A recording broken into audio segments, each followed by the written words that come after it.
الله الله الله الله الله الله الله. يوه يوه يا مغرب، يوه يا مغرب، يوه يا مغرب. الهدف الأول يأتي ويوسف نصيري.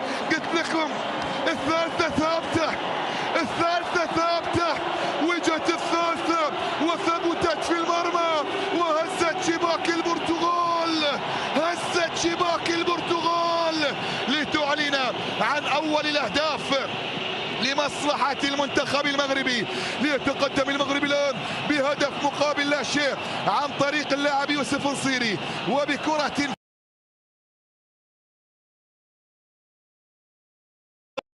وهدف في النسخة الماضية ليتشارك صدارة الهدافين العرب في بطولة كأس العالم.